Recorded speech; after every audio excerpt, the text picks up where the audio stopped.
വളരെ ഇൻട്രസ്റ്റിംഗ് ആയിട്ടുള്ള ഒരു ഗ്രാഫ് നോക്കാം. അതായത് 20 വർഷത്തെ ഒരു ഗ്രാഫ് നമ്മൾ പ്ലോട്ട് ചെയ്യണമെങ്കിൽ 2000 മുതൽ 2019 വരെ 378% ഗ്രോത്ത് കാണിച്ചിട്ടുള്ള ഒരു സ്ഥലമുണ്ട്.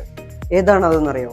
നമ്മളുടെ കേരളം. മാത്രമല്ല ഡൊമസ്റ്റിക് ടൂറിസത്തിൽ ഏറ്റവും മുൻപന്തിയിൽ നിൽക്കുന്നതും കേരളം തന്നെയാണ്. 70% ആണ് കേരളം കോൺട്രിബ്യൂട്ട് ചെയ്യുന്നത്.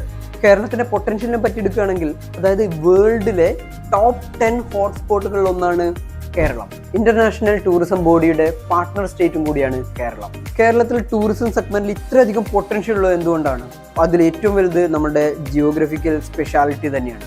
നമ്മൾക്ക് നല്ല ബീച്ച് ഉണ്ട്, അതേപോലെ ഹിൽ സ്റ്റേഷൻസുകളുണ്ട്, ബാക്ക് വാട്ടേഴ്സ് ഉണ്ട്, വളരെ ഗ്രീനിഷ് ആയിട്ടുള്ള ഒരു അറ്റ്മോസ്ഫിയർ ഉണ്ട്, വളരെ നല്ല ക്ലൈമറ്റ് ആണ്.